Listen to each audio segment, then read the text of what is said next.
in as soon as they opened at 3 p.m. There is already a huge line waiting. There is a ton of food, some sashimi to start off with, some salmon and some swordfish. There's this guy cutting the fish and there's another guy putting the sashimi onto the rice. So there were already pieces of the rice already assembled. It was like a machine. They just gotta put on the fish on top of the rice. And I also got some pizza, some sticky rice, some bok choy, some roast beef, and a little bit of egg with a meat sauce on top. Let's get some sashimi going on first. Start a little fresh, even though we're very, very hungry.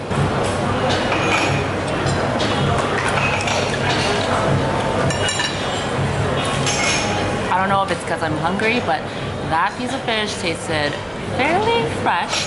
Let's move on with the swordfish. It's got more of a tuna texture, so I'm definitely very loyal to my salmon.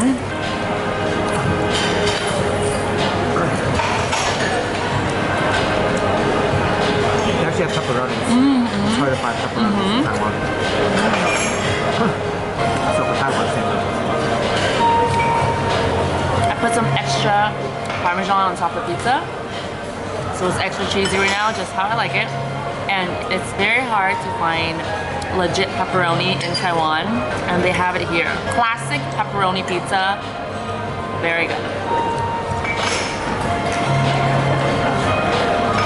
Moving on to the roast beef, I put a little bit of roast salt on top and a little bit of the red wine sauce.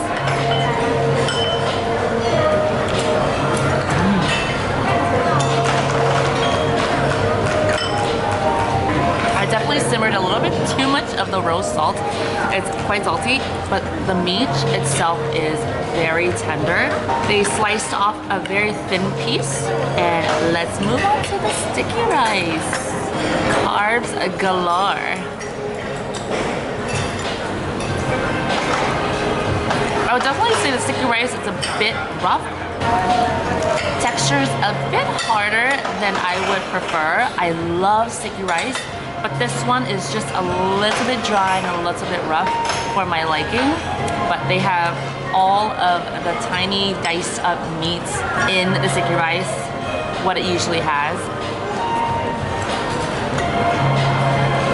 It's got bits of sausage, and a little bit of scallion, and a small piece of dried shrimp.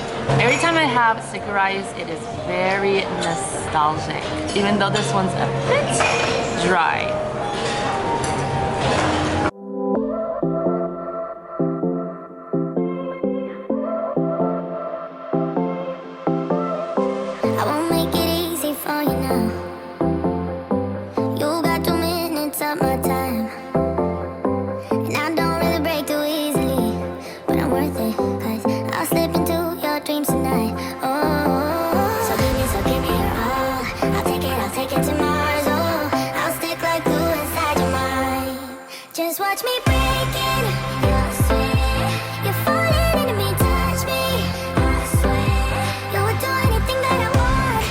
Get some beer.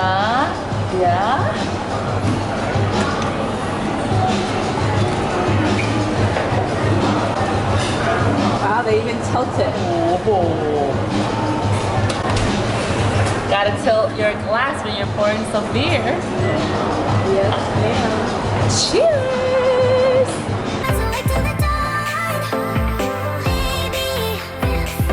Second round of food. We got a salmon tartare sandwich with my favorite kind of bread, which is focaccia. Got a beef sandwich. Got some chicken, grilled chicken, tomahawk pork chop, shishito peppers, fried fish head. Got some cheese and got some green pepper salami. This is what I call a good meat platter with a balance of some shishito peppers. Gotta have some greens. Let's start off with salmon tartare sandwich because I am already obsessed with the focaccia bread that they use. And who doesn't love salmon tartare?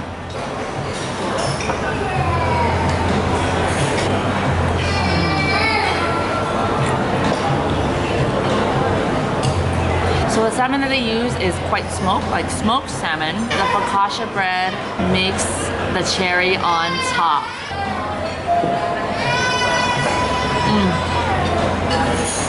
Super light. I feel like this type of size is perfect for picnics or for afternoon high tea.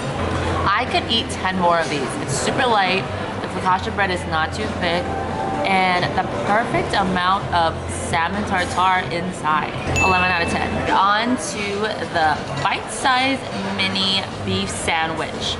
It looks like they got some beef, a huge piece of butter, and a little bit of lettuce, some onions, and the bun that they use is a little baguette. Let's give it a try. This is definitely going to be a little bit harder to bite versus the focaccia, but because it's so bite-sized, it shouldn't be too bad.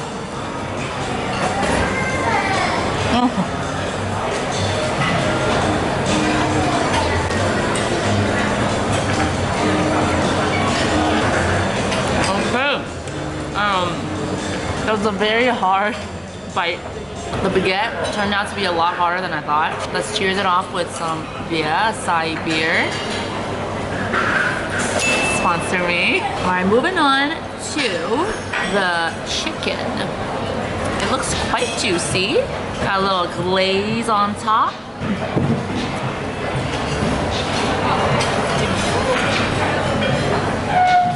Very standard chicken thigh type of meat. The skin isn't too fatty and it's glazed just perfectly. Very standard. Let's move on to the tomahawk pork chop. The chef was really grilling it up at first. Huge fires on the bottom of the grill just for all of this meat.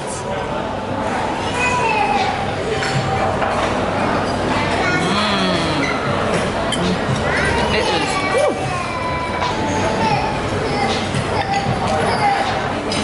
I don't know what sauce this is, but it is good. And it's got a little bit of kick of a spice, just the perfect thickness, and it's quite tender. It's not dry at all, and it's got a chew to it.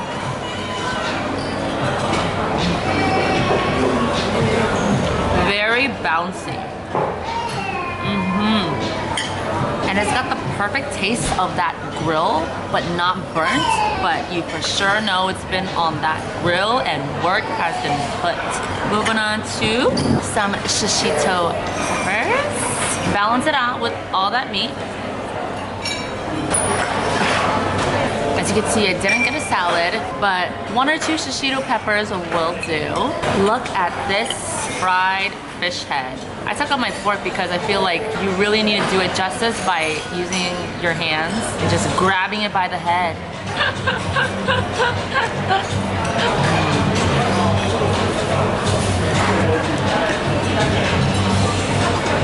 There's actually a lot of meat in here.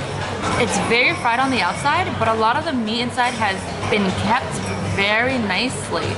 Still super tender, not dry at all inside.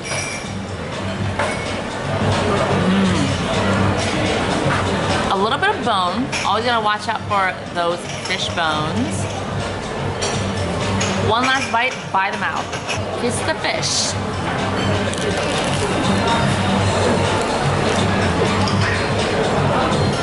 Very crunchy.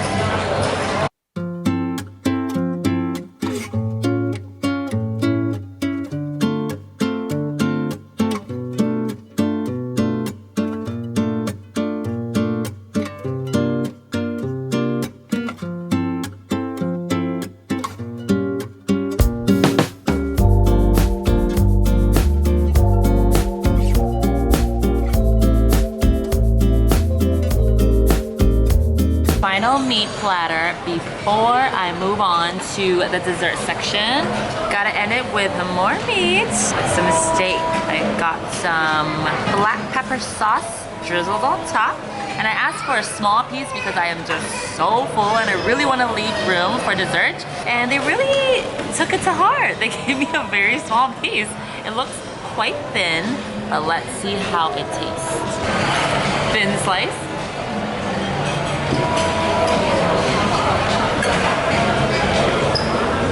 Oh, really call this a steak. I would call this just beef because it's very thinly sliced. It's still quite tender, but I definitely would not call this a steak. I would rename it to be beef with some black pepper sauce.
To the most important part and special part of the buffet, which is the dessert portion.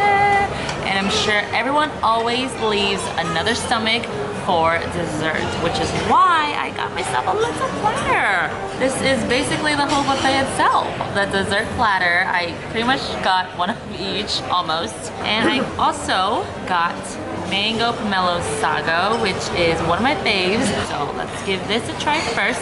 And I also got myself 2 espresso shots to help digestion and to pair with the dessert platter that I have. Very rich, very creamy, very thick. Wow, this is probably one of the thickest mango pomelo sagos I've had. Very rich. Usually when something's too thick and rich, it's a little too heavy for me, but this works because it has mango taste and I love pomelo. And who doesn't love sago balls? Very, very good. On to this fabulous platter. Let's have a little sip of espresso.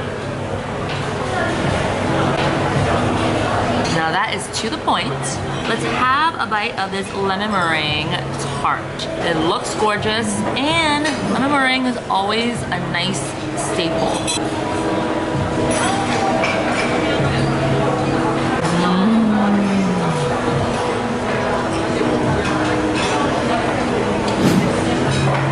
There's a lemon inside on the bottom, but a huge fluff of marshmallow on top, and you see there's like a little burnt part. Perfect. And the marshmallow is literally just like spilling all over, moving around. It's so creamy. Gotta take another bite.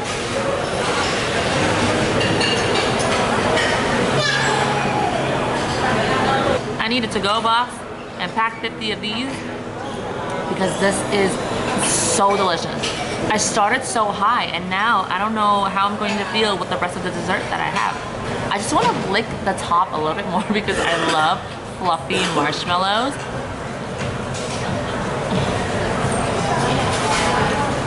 Whew, that made a statement. The lemon meringue tart. Oh my goodness. All right, let's move on to the marbled cheesecake.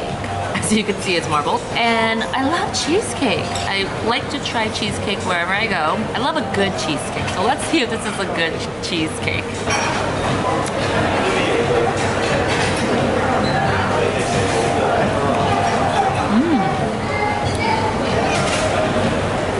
That is very rich. Ooh. I would prefer the bottom crust to be a little harder because right now it's sort of meshing together, and I love it when there's that hard crust on the bottom with creamy textured cheesecake on top. But this one, it meshes a little bit together and just a little bit too soft for me for the crust. Off to the chocolate hazelnut cake. I love hazelnut. I love Ferrero Rocher. I love Nutella. Any type of hazelnut flavored thing or item, I'm there for it. And that is why I also got the chocolate hazelnut cake. Oh, I think there are also some wannabe gold flakes on top. And is bedazzled bougie with some gold flakes on top. Even though I have a fork in my other hand, I'm just gonna take a bite out of this.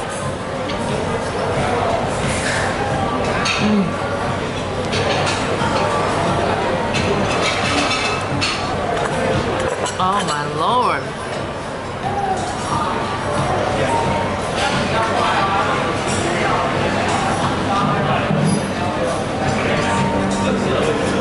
So the hazelnut taste isn't as strong as I would like.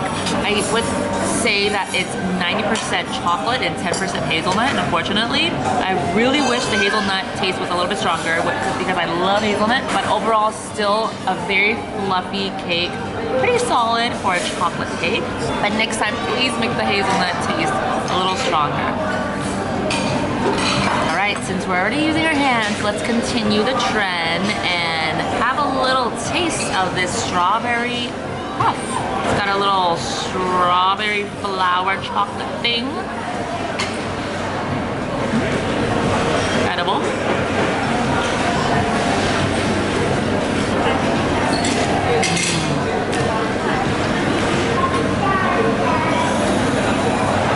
This is literally the mini version of a pineapple bun because the top part has that flaky texture of a pineapple bun, and it's so creamy inside. Really good.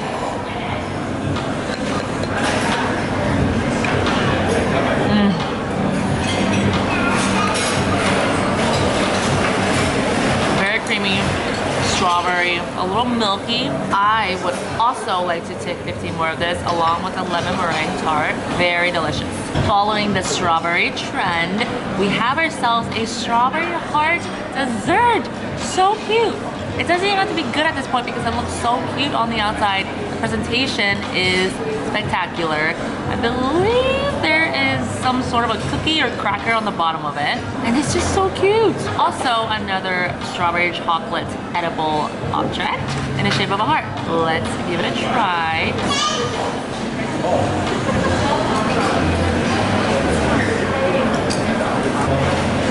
The strawberry taste is slightly artificial tasting to me.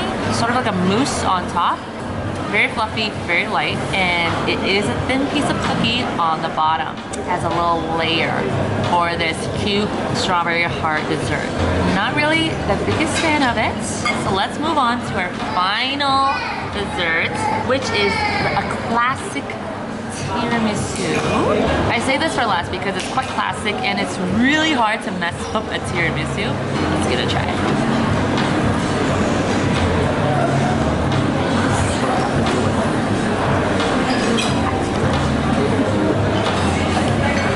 The initial kick of the coffee taste was actually very strong, stronger than usual, but very light, very fluffy.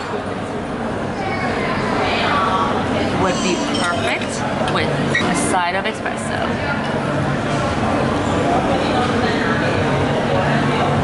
I'm officially very full.